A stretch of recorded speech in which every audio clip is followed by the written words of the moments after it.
Thank you so much, Tammy, and thank you for honoring Liz's mom. This is um, really, really special and important for us to acknowledge today. So I am grateful for that. Hello, everyone. Thank you for being here with us, and welcome back to those of us who were able to join us yesterday. If you weren't able to be here, we will be posting videos of both summit days on the Realize YouTube channel in June.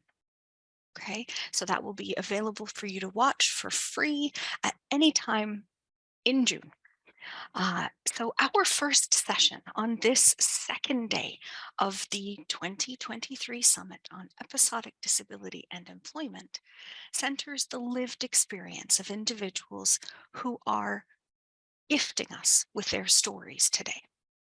We have asked people with lived experience to ground us in their knowledge and expertise in navigating employment while also experiencing episodic disabilities, mental health conditions, and other challenges. Our speakers are Donovan McKenzie, George De Silva, and Harmony Bongat. Donovan McKenzie is the founder of Heart of a Man, an organization created to help men overcome their inner battles, elevate their voices, and inspire others by sharing their struggles openly. Through his professional and personal experiences, Donovan aims to offer support and encouragement to those who are in need, turning his pain into purpose. He is rewriting the narrative of what it means to be an individual struggling with emotional and mental stress. Donovan has worked with CAMH as a public speaker and is currently partnered with the Toronto District School Board to educate teens on mental health awareness. He has also partnered with Toronto International Film Festival and the Tarragon Theatre as an active listener. George De Silva is an HIV-positive gay man who worked in the corporate world for over 35 years. During that time, he had to keep his HIV diagnosis and his sexuality a secret, which all had to come out due to an abusive relationship, resulting in a very messy public legal divorce. George was diagnosed with major depressive disorder in 2013 and continues to meet with his psychiatric team to get over the mental scares. George is here to talk about his experiences within the corporate world and how he had to deal with various personal issues to overcome stigma and discrimination.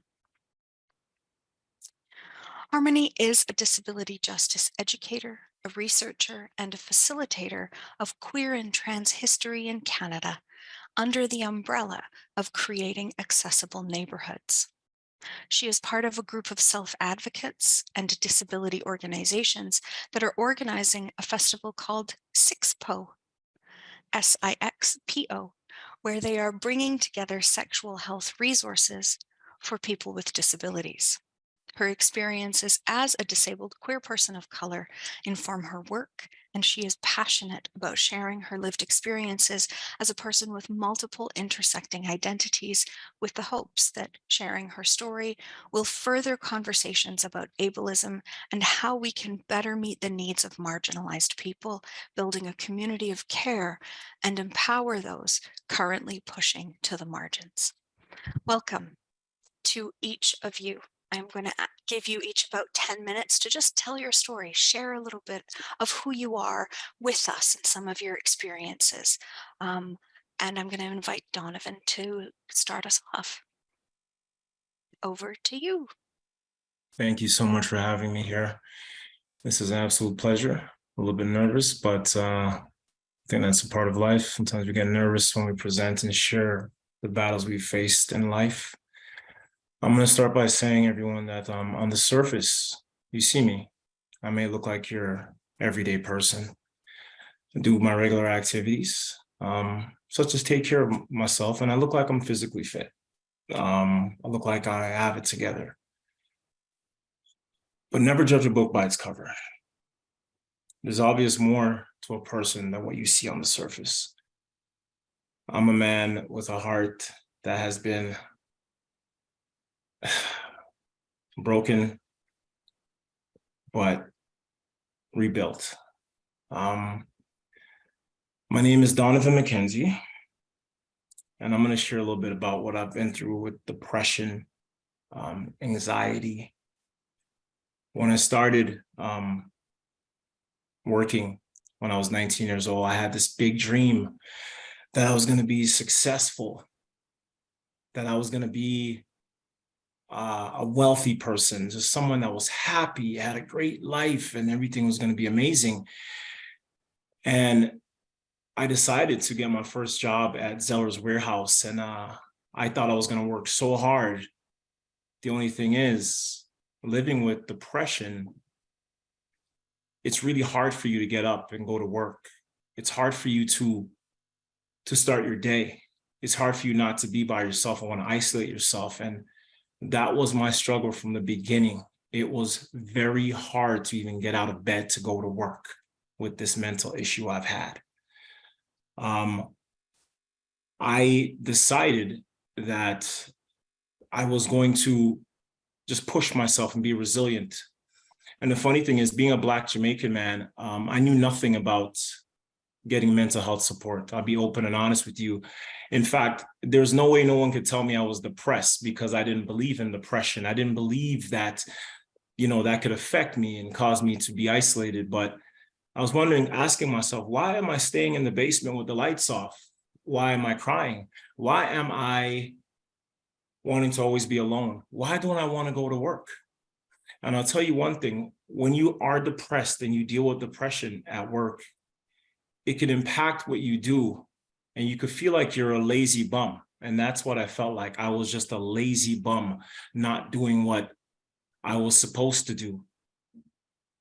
But when my beautiful, lovely mother, who passed away, decided that something is wrong and she was going to take me to see a doctor, the doctor looked at me and says, Donovan, you have depression.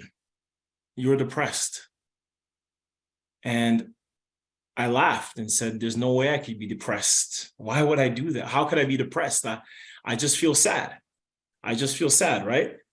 No, I dealt with my depression. I had to deal with him saying I have depression, but I didn't have awareness, and that hurts when you don't have awareness. I was unable to really identify how my mental issue was going to affect my work moving forward. So what I decided to do was to keep that a secret and not accept it. And when you don't accept what's wrong with you, sometimes you cannot fight the battle. The battle begun, but I wasn't able to fight the battle because I did not want to accept the fact that I was diagnosed with depression, also suicidal ideation and anxiety. See, ladies and gentlemen, I've been a broken man for a very long time. A broken man that had so much dreams, but it was so hard for me to get out of bed every single morning to go to work. When I got out of work, when I got my job, I was so hopeful that I was going to be the next Black man to go out there and just make millions of dollars and change the world. But it didn't happen like that. I had to fight through my anger, my anxiety, my depression. I had no motivation. I had a hard time even accepting my feelings because I'm a man, right? And as a man, we're supposed to be strong, right? We're supposed to be resilient. We're supposed to just keep things to ourselves. So I did for a very long time. And that broke me and broke me and broke me. But then I got a dream job one day at Bank of Montreal. And I thought, oh my God, here we go. This is going to be the change in my life. Wow, I'm going to be the best employee ever. And I'm pretty sure some of you have always had that dream when you go to work, but you have depression inside. I'm going to work so hard. But the thing about it is, depression can affect your work performance, your relationships with your employees, with your manager. And if you don't want to receive the care and support it could keep you in a cave, which it did for me, because I'm a man and I'm not supposed to talk about my feelings. I'm supposed to keep them inside.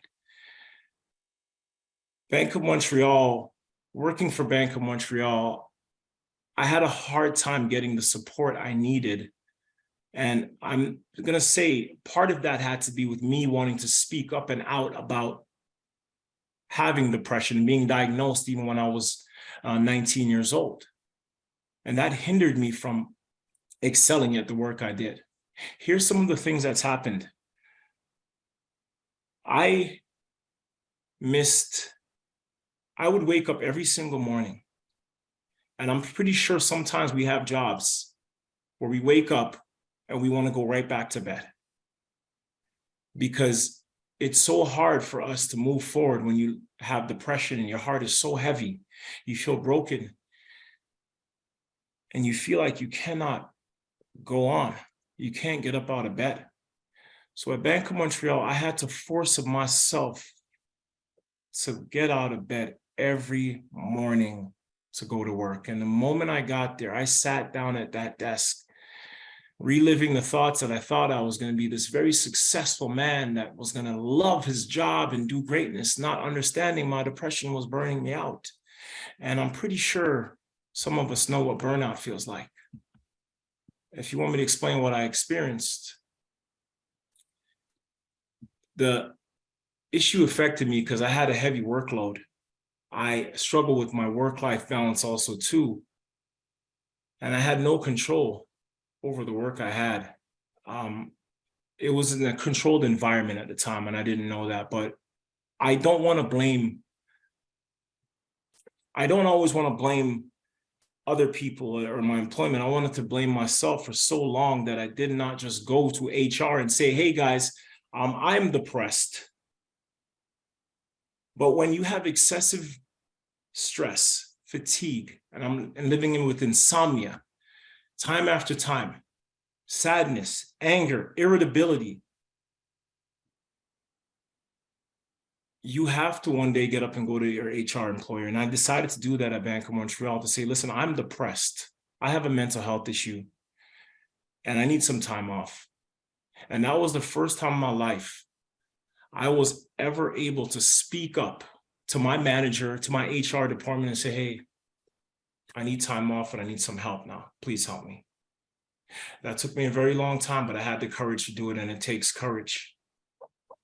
And I'm going to say, Rome is not built in a day.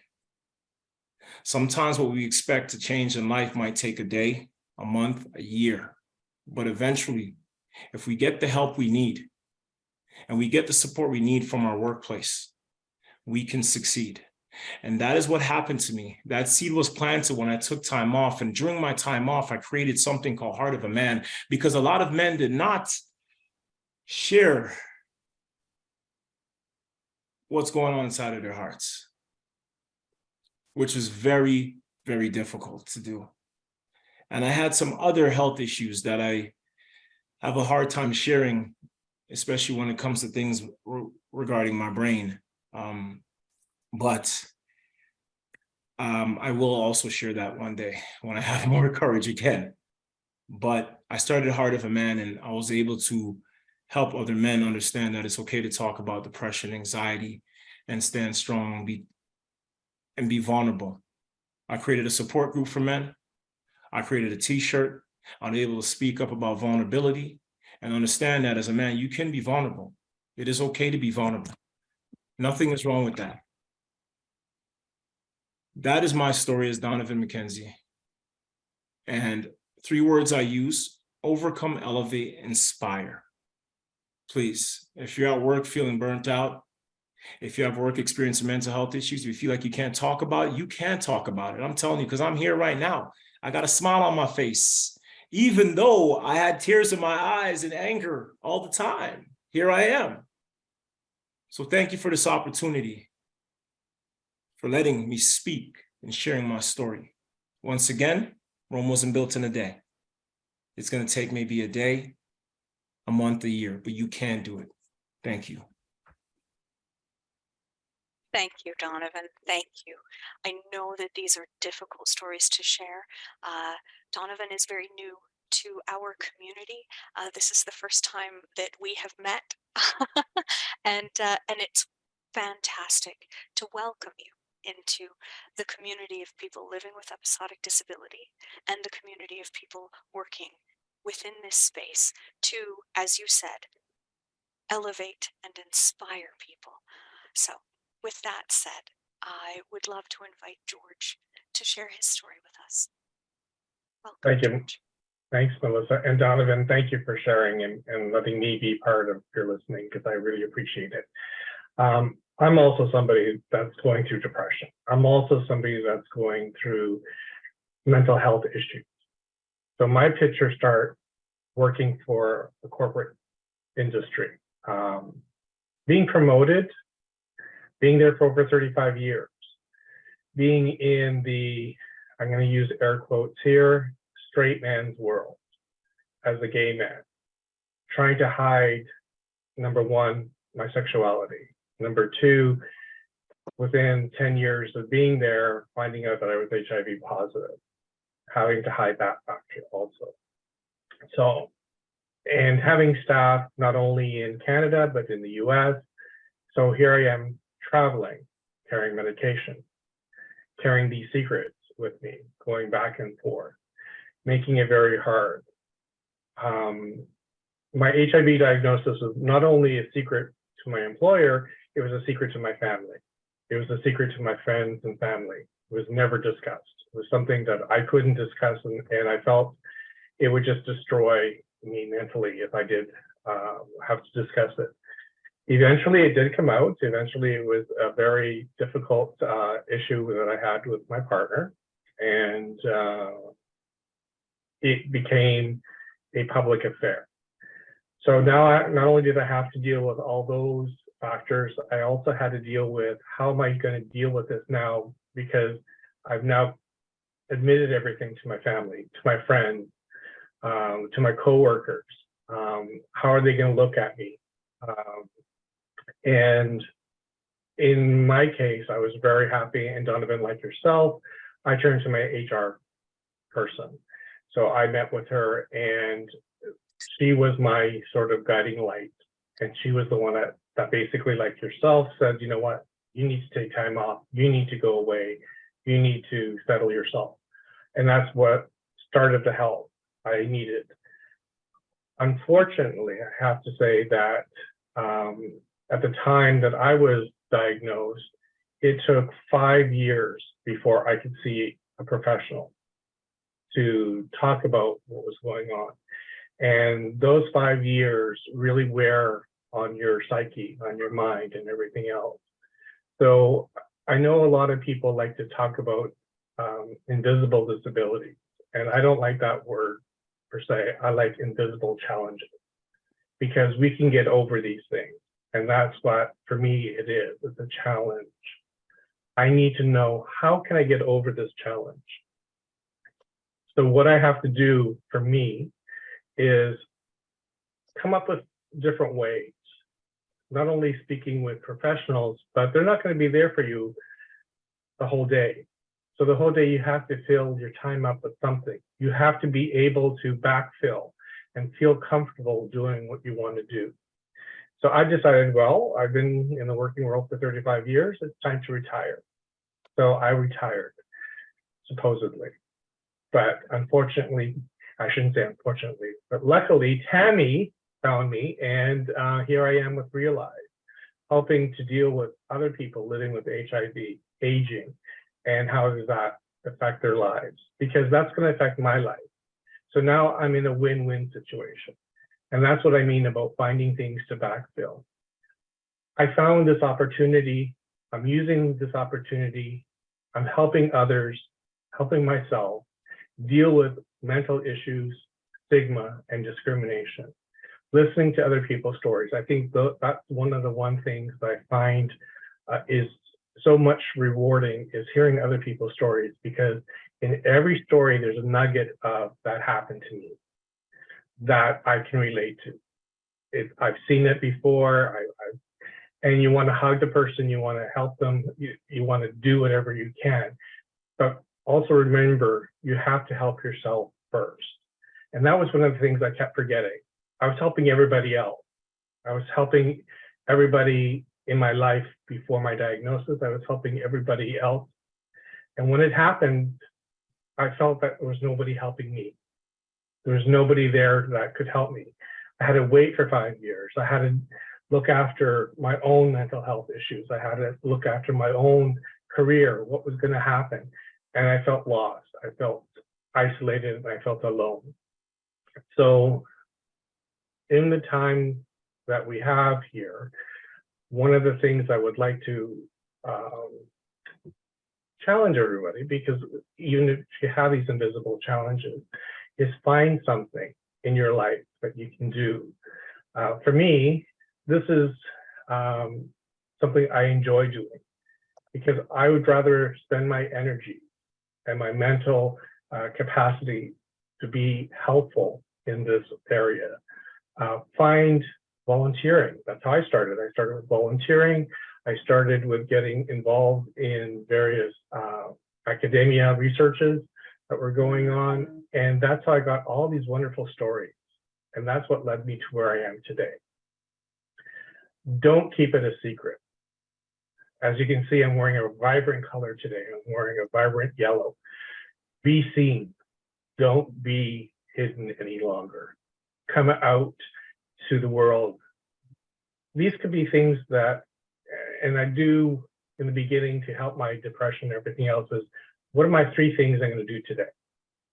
Number 1 could be I could wake up. Number 2, I could just get dressed. Number 3, I could just take a shower. Those are my 3 things. And I keep it that way. I kept it simple. And then all of a sudden 3 things became, okay, I want to go out today. Oh, I want to go and do this today. Oh, I want to go and do that today.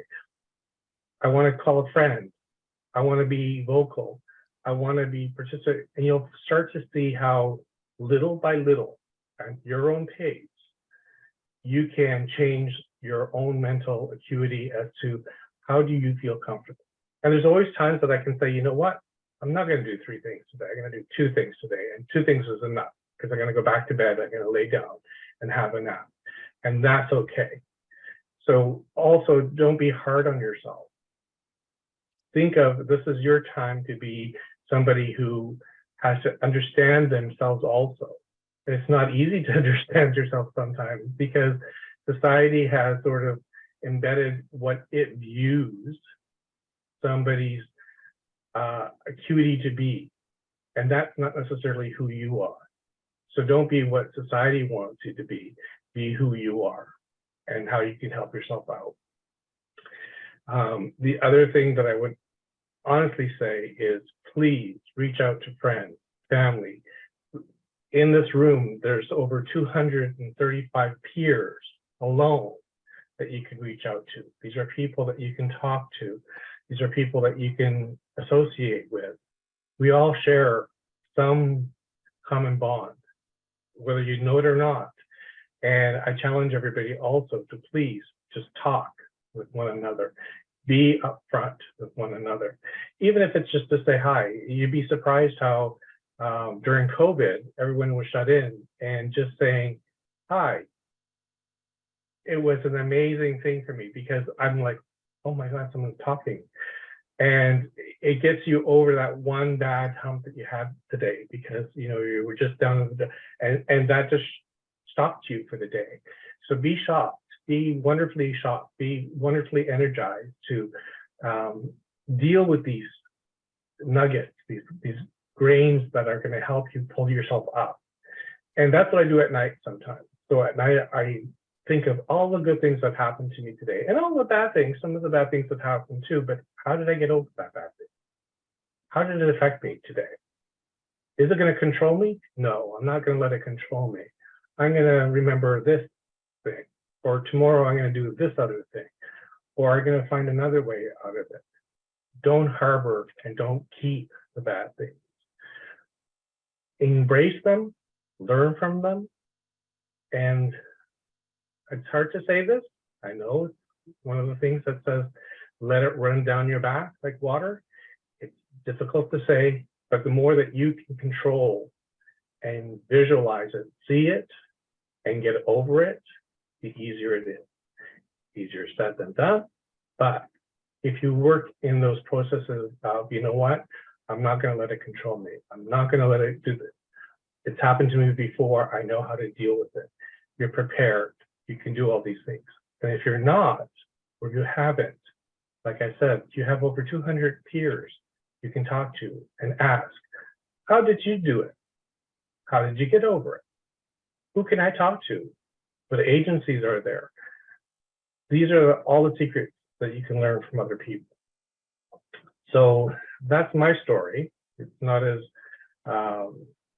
exciting, I guess, for anybody else other than me, but I'm willing to listen to everybody. I love listening to everybody, and I want to know more about all your stories. So thank you, Melissa, for letting me be here. Of course, George. Thank you so much for sharing. George has stepped in this morning or yesterday afternoon, actually, to be here today because we had another speaker who wasn't able to join us. So I am very grateful for you coming in at the last minute and for speaking to us. And I love the concept of kind of 3 things I can do today. I think that that's a really great way to move forward when we're not feeling great. My own experiences of depression have also included 3 things, but it was more 3 things I noticed today that brought me a little bit of joy, right? Like that squirrel outside of the tree, watching him just have a little adventure, that was really something I noticed today. And so I tried to keep track of those things when I'm not feeling so good. So thank you, George, for sharing. Harmony, over to you, please. I am so looking forward to hearing from you today. Yeah, thank you for having me, Melissa. I am quite nervous, so I apologize for the presentation of that.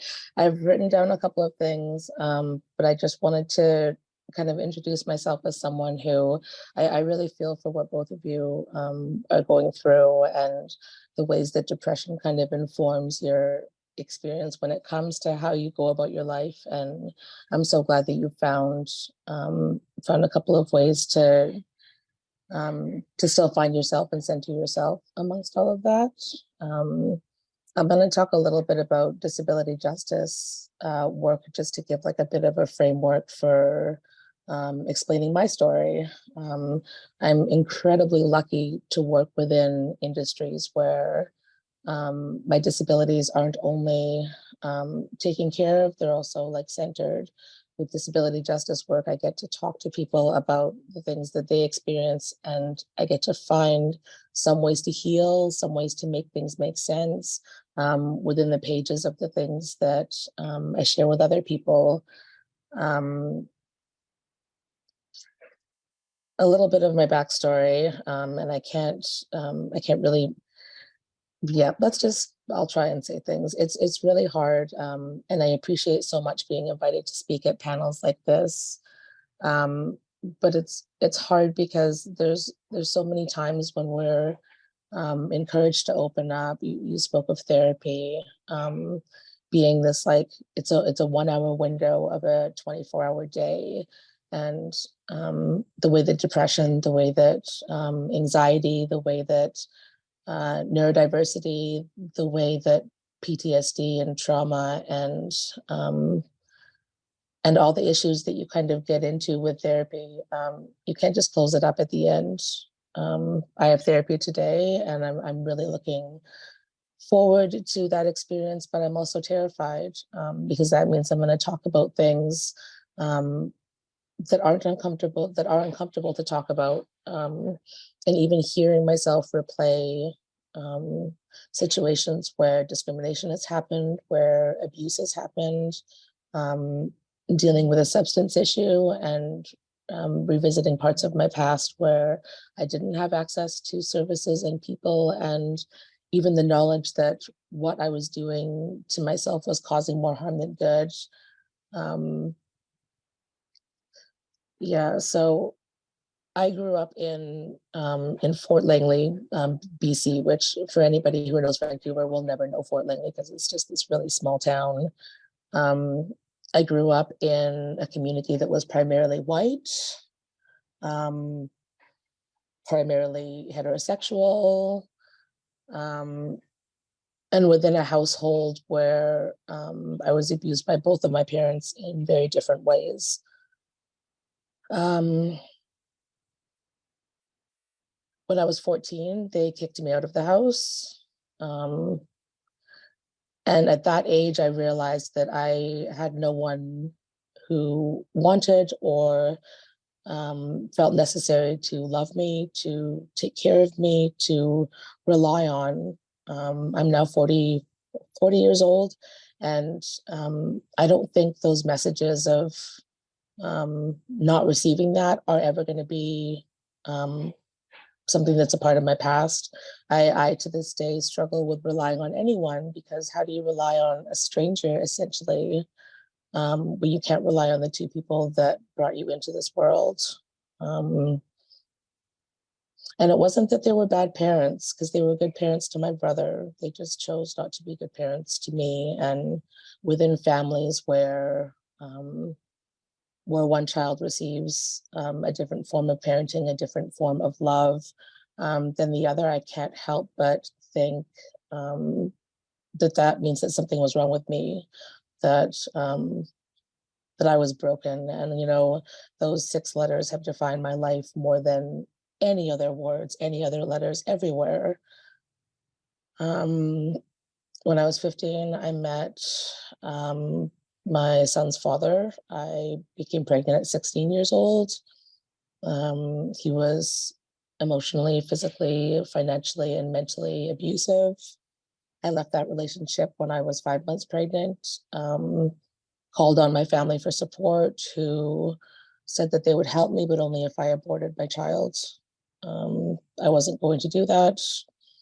So then again, went through the last final months of my pregnancy, receiving death threats from his father, who was active in the Hells Angels. Um, had my child and had to move from place to place because if he found us, I worried about harm to both of us. Went through a 4-year court battle where he lawyered up and made himself present like a decent fellow, and asked for custody of my child, saying that I was an unfit mother. And he had a lot of backing for that. Like I have been I am an alcoholic. I'm almost 10 years in recovery, but I did have a drinking problem. I was dealing with mental health issues that were undiagnosed, which means they were untreated. I had dropped out of high school in the early days of grade 10, because when you're 14 and you're trying to figure out how to just find a place to sleep, and yeah, there's no way that I could sit 8 hours with my classmates and pretend like my life was as easy as theirs, because it wasn't. So he had lots of backing, but I also had a really great lawyer who made sure that my child's father didn't get the things that he had asked for. But the cost of being in that system meant that I was dealing with a system that was already not welcoming to people like me. I wasn't out and queer at that time. I was closeted for 6 years before I came out at the age of 20. And I was dealing with a system that, I had started accessing government services and going through emancipation when I was 15. And I knew that as a younger person, as a person of color, as a person who dealt with substance abuse issues and again, mental health conditions, I knew that as soon as I walked in that office, all those systems of ageism and elitism, and the fact that when you walk into a place where you're applying for funding that that is supposed to be there to like help us, if I could have had another choice to not visit that office for kind of the handout that people think that that is, I wouldn't have done it, because it's awful the way that it like. I remember the way that the lady looked at me when I said, I'm 15 and I've been kicked out of my house. Um, the way that she looked at me as if to say, like, your parents chose not to help you. So what do you expect us to do? Kind of attitude. But because I'd been dealing with those services, because I'd been dealing with with legal battles, all of which I had no capacity to learn about how these systems worked, and especially how they worked for me. I mean, we learn in disability justice, one of the principles is intersectionality. And I first heard that term 3 or 4 years ago. And when you find a word and you're like, yes, that's the thing that has, held me back or been burdensome, but it shouldn't have been, because me as a person of color, me as a person who is queer and closeted, I became disabled as opposed to being born with disabilities. And I'm going to separate as much as I can, like the disabilities versus mental health issues that I have, just because the disabilities are the thing that um, that entered my life kind of 8 years ago. I became partially sighted. I deal with chronic pain, sleep issues, IBS, all of the things that the doctors can say write down and diagnose you with and like form a plan of treatment. Those disabilities were new to me, but I felt the same re-traumatization, like within systems, I worked for a corporate law firm. It was 10 years into my career. I was, in high demand. If a lawyer wanted, um, an assistant and I was available, then they're like, I want Harmony. She gets the job done and she, keeps her head down and I did the things where I didn't show emotion. If I was struggling with something, I was a smoker back then, I would just go for a cigarette and pretend that that was something that was a coping mechanism that was healthy.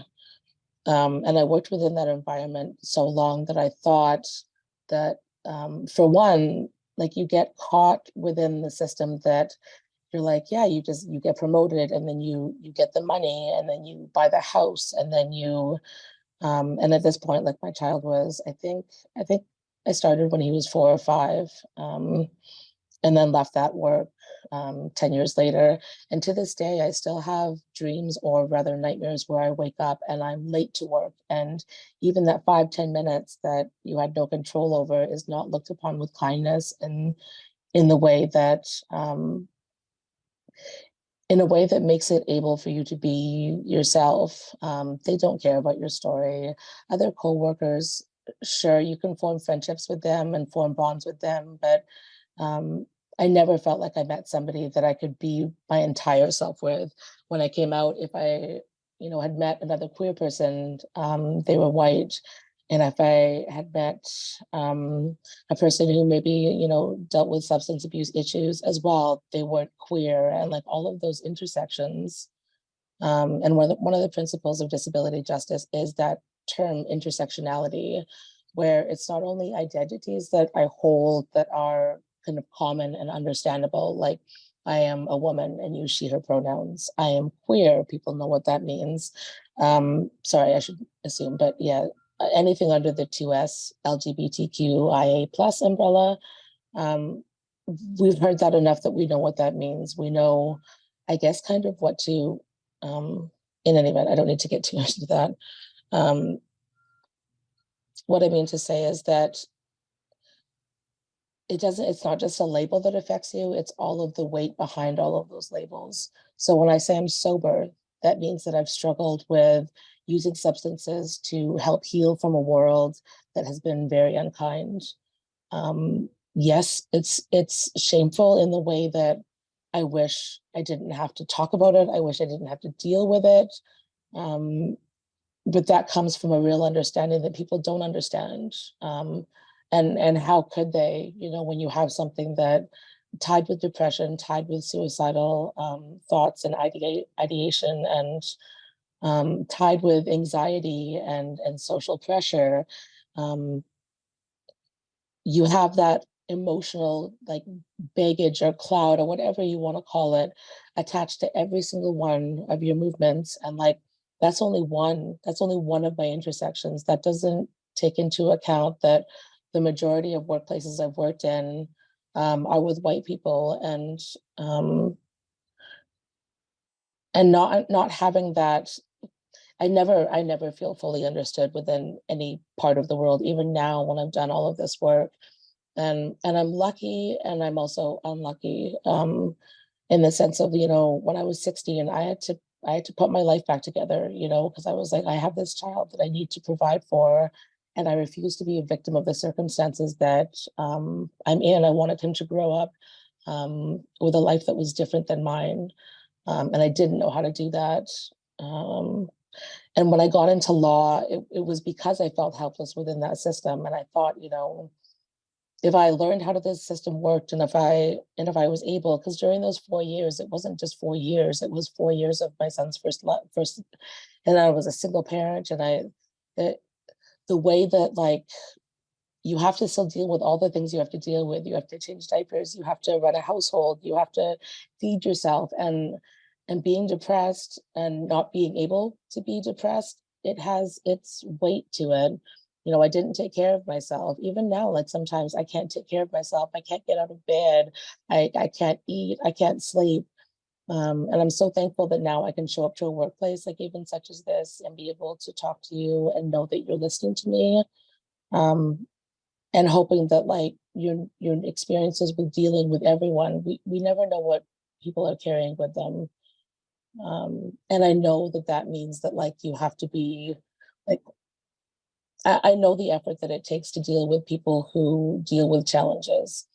Um, but I think if we're kinder to everyone, then that'll teach us to be kinder to ourselves. Every time that I say that, out loud, I am sober, I am queer, I am disabled, I am a person of color. Every time I hear that coming out of my mouth and it's not met with a stare where I'm immediately othered, you feel that shift in the conversation. Within my friend group, everybody drinks, and I have no problem with that because I'm at the point right now in my sobriety where that is okay. But I still have those days where I'm like, oh, I can't exist within this space because people don't get me. And I've learned to understand that that's okay because I don't get me either. At least the people in my life that I work with, that I play with, that I share space with, they do so with, like, a softness and a kindness that we need to all give ourselves um, permission to have. So yeah, that's kind of my story. I didn't go off of any of my notes, but thank you for just listening to yeah, what I've said. Thank you, Harmony. I know that these moments, these asks that we make of you are incredibly challenging. And when we hear from our participants, from the people who attend these kinds of events, it is these stories that resonate the most. It is this representation from people who walk in these shoes, who live these experiences every day, that drive change. This storytelling gives people that embodied, resonant understanding of just how challenging it can be to be experiencing depression, to be experiencing the challenges of stigma, to be othered constantly. And so, to each of you, I am extraordinarily grateful for your strength and courage and for your generosity, for sharing your vulnerabilities, your stories, and your extraordinary power with us. Thank you. Thank you.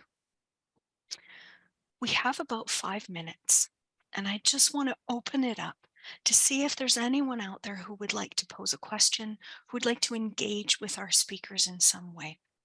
I would like to highlight to each of you, the chat is alive with people who are grateful. And I hope that you see the hearts and the different symbols that are coming up on the screen that I do. So does anyone out there have a question or a comment they would like to pose to our speakers today?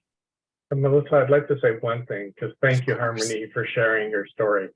And I think one of the things, and I don't know what the other panelists, is that sharing of a story is so uplifting for me, that it helps in that recovery. So again, sort of to my comments, don't keep that story inside. You've got to share your story. You've got to let it out, because that is part of my healing process. And whether you know it, Harmony, or not, that became part of my healing process. Hearing your story was my healing process. So thank you for letting me be part of that. Thank you. That means a lot, Donovan. Yeah, I can't believe I could share it so easily, but that just goes to speak to like the space that you had already created when I came into the conversation. Harmony, that was actually George, but this is Donovan now. Oh, sorry. No Oh my worries. goodness. So, Thank you. Harmony, I want to thank you so much for sharing. Just as you were speaking from your heart, that wasn't a story you just put together to maybe inspire people. You just wanted to share what you felt throughout your life. And when you do that, it's when people could feel it. It's when you inspire people to change and to speak up and speak out about what they battle with, because it's not easy doing that. It takes a lot of vulnerability and courage to do something like that, right? Because of the stigma behind it. But Harmony, you're harmonious, and I appreciate you sharing all this. It means a lot. Thank you. And yeah, I oh my goodness, there's so many things to say. I often worry that I'm not welcome, but like I don't have the same level of, I don't know. I often feel inferior to a lot of people, and it's really hard to come in here and or come anywhere really and not have like an academic background or a well laid out presentation or just a story, but it's never just anything. And even as I'm telling my own story, like when I was 16 and I picked myself up and I built the life that I had, I did that again when I was disabled. I did that again when I left another abusive relationship. Like the ways that the world has kind of had me act have prepared me for being resilient. And I think that I forgot that a little bit today, so I think I needed to hear it from myself as well. And Harmony, and I guess for everybody else, one of the toolkits that I use, I call it my bathroom journal. And what I did is, it was only for me, it wasn't for anybody else. But in it, I mean, when you have most time, that's when I wrote things in there. No, not for anybody else to hear, but for what I wanted to get out. So if I didn't have a chance to speak to somebody today, my journal was my chance to speak. It was my way of putting the anger, putting the loneliness, putting what happened to me today in there. And what I did is I actually put it away, and it took about a year where I opened it back up again and I started reading what I wrote in it, and I couldn't believe the change that's come over me ever since then. So that also for me was a big help. You know what? It wasn't for anybody else. It was just for me, and it was whenever I felt comfortable doing it. So I honestly asked, try it out, see if that helps you. Yeah, I feel like I've been writing kind of fiction and nonfiction since I was 8. And I still have a lot of those journals and early stories. And one of the things in therapy that they ask that you do when you kind of revisit a situation that was difficult to deal with is just talk about it with, and this is really hard for me because I'm a very emotional person, but talk about it just as a setting with, as if it was a storyline. So write down kind of what happened, how people around behaved, etc. And I remember using that technique to write out like situations of times when I was abused that stand out amongst others. And reading that and knowing like, oh, hey, that did happen to me. And this is, of course, years later where, I was able to kind of go through it. And I think back in the day, like, and today as well, I still do journal entries. I still write fiction. I still write nonfiction in whatever capacity I have to be able to do that. But I don't know if I would have been here in this world if it wasn't for writing, if it wasn't, I played some instruments. I've been musical since I was 7. If I didn't have those coping mechanisms, and even, the substance abuse was a coping mechanism, the self-harm was a coping mechanism, it meant that like I could do something to make my world more bearable while still staying here. And I when I turned 40, I kind of had this moment of disbelief that like, oh my goodness, I never thought that I would make it to this age, never. And the pride that comes with that, and attaching that pride to other intersections where I maybe thought, by 40, I'll have my life together and, have the house and the car and the promotions and all of that stuff. I thought that was the stuff that's important. But now doing the work that I do. Does it have the paycheck? No. Does it have the, I don't know, the appeal for corporate whatever? No, it doesn't have any of that, but it does have pieces of myself that I'm able to share. And I think that's the stuff that's important. It's hard being on low income, but I feel like I'm happier now than I've ever been. So the money wasn't all the things that I should have been searching for all along, but that's, there's capitalism and there's productivity and it's all within us. And yeah, so that's it. Deep breaths, everyone. These are always incredibly vulnerable. We do have a couple of questions and not a heck of a lot of time. So what I'm going to do is just ask one question because it was the first one that was asked and it's all the way up in the chat. Where are we here? Oh, I'm so sorry. Here we go. So Cherry has asked, what's one thing we can do when we know someone is struggling, but they feel out of reach? I assume just keep reaching out to them. Don't give up. What do you say? Tell your story. If you feel that they're struggling, you know what opens people up is by you telling your story, they'll open up and hopefully tell their story. That's the way I deal with it. If I feel that someone is struggling or going through, I tell them a piece of my story. It doesn't have to be the whole thing, but then it gives them that trust, that ability for them to open up so you can hear them out too. Help them. Don't just listen, but help them. Because there's a difference between listening and then, you know what, how can I help? Do you want the help? They need to be able to communicate that too. Okay. Thank you, George. Yeah, Donovan, Harmony, sorry. go ahead. No, it's okay. It's okay. Yeah, so that's resonating with me in the sense of I know that I need help right now, but I know that I'm not ready to ask for it. And yes, George, you're like telling your story will help other people tell theirs, but also respect the autonomy that if someone doesn't have the capacity to talk about what's bothering them, that we have to leave room for that. What my friends will do, like, because they know that when I get depressed, that I don't eat. So instead of, calling me and texting me and saying, "Can I send you food? What are you craving? What's your favorite comfort food?" They will just leave a casserole dish outside of my door and then go. And they're like, "You don't have to see me. You don't have to talk to me.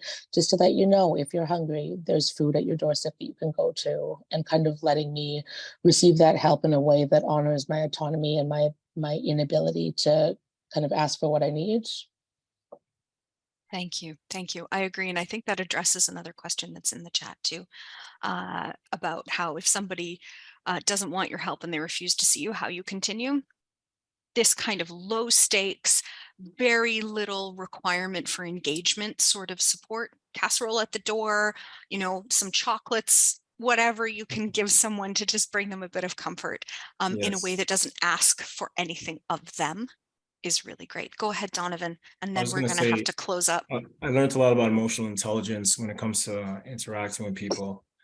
When you develop emotional intelligence, there's books, there's different YouTube channels you could visit about emotional intelligence, but listen to them and make sure they know you're really being sincere when you're listening to them, and let them share. And when you let them share, sometimes they become more vulnerable and they want to get more help. I had that yesterday when I had to listen to someone. She said, "Nothing's wrong with me." By the end of the conversation, because of the listening, she started crying and she opened up. It builds some trust, and that's so important. And that's why we have to develop that emotional intelligence to know when to do something, when to speak with someone and share certain things. And these ears right here are powerful, and so are words. So that's what I have to say. Thank you, each of you, again, for being here, for sharing your stories. If you would like, there are quite a few questions and comments in the chat. I invite you to interact with people. It is possible to kind of copy and reply within the chat. So if you have a few moments to do that, that would be amazing. But if not, thank you for your contributions today and for being with us. We do need to move on to our next session. So I am grateful for you being able to be here and sharing your stories with us.